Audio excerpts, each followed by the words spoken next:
Ini salah satu sektor PII yang paling banyak populasinya ya insinyurnya, yaitu di jasa konstruksi misalnya. Ini salah satu contoh dari satu undang-undang dengan undang-undang yang lain yang sedikit ada disharmoni. Bukan disharmoni, tapi perlu harmonisasi lebih lanjut. Pertama, di dalam Undang-Undang 2 2017 tentang jasa konstruksi, itu pasal 70 menyatakan setiap tenaga kerja yang bekerja di bidang jasa konstruksi wajib memiliki sertifikat kompetensi kerja yang dikeluarkan oleh lembaga sertifikasi profesi dan diregistrasi oleh Kementerian PUPR. Ini eksplisit di dalam Undang-Undang 2 2017. Sementara dalam Undang-Undang 11 2014, sertifikasi kompetensi itu dilakukan melalui pendidikan profesi dan uji kompetensi insinyur yang diselenggarakan oleh penyelenggara pendidikan profesi bersama dengan PII. Nah, ini bagaimana ini rencana dari Bapak-Bapak sekalian untuk menata profesi keinsinyuran ini ke depan agar bisa lebih efisien. Ini salah satu sektor ya. Sektor yang lain juga kita lihat yang serupa dan harmonis. Tidak hanya di tingkat nasional, tapi juga di tingkat ASEAN. Karena tadi di awal saya sampaikan kita sudah masuk di dalam ASEAN Free Trade of Services. Jadi ini perlu sekali harmonisasi di tingkat ASEAN juga. Baik, mungkin itu pertanyaan terakhir dari saya. Bu Tina, kami persilahkan. Silakan Pak Isrardi, 3 menit. Terima kasih.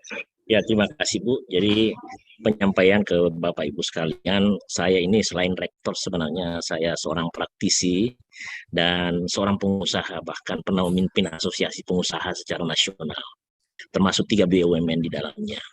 Jadi saya juga sebagai praktisi tentunya saya punya kompetensi, dan uniknya saya punya kompetensi di bidang SDM, kemudian perindustrian, naker, kemudian perhubungan. Dan sekedar pemberitahuan aja, bukan dengan undang-undang konstruksi saja yang ada gap dengan undang-undang keinsinyuran.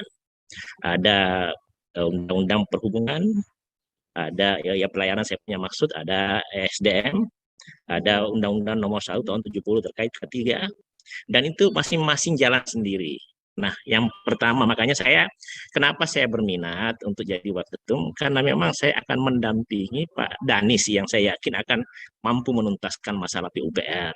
Yang selama ini yang kurang adalah sinergitas kita dengan SDM, dengan Kementerian Naker, dengan perindustrian, dengan kompetensi internasional.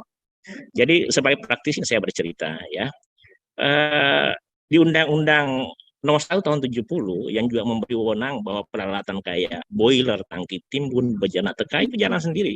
Dia bisa menyatakan peralatan itu bagus tanpa ada STRI. Nah, begitu juga di Kementerian Perhubungan, dia bisa bilang kapal itu bagus, mesinnya bagus dan lain-lain itu tanpa punya STRI. Di Kementerian SDM juga instalasi migas dianggap bagus tanpa itu. Nah, jadi seorang waketum yang akan jadi ketua umum tentunya harus tahu dulu. Tanpa tahu pasti akan orang ibarat buta memandang gajah. Makanya caranya seperti ini. Jadi saya sudah lakukan sebagai ketua umum asosiasi perusahaan jasa K3 nasional dan inspeksi keteknikan. Caranya ini komunikasi.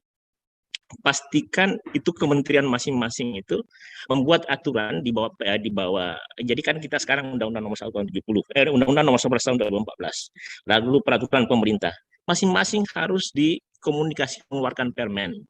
Permen itu meminta bahwa semua kegiatan di sektor perhubungan harus ber-STRI.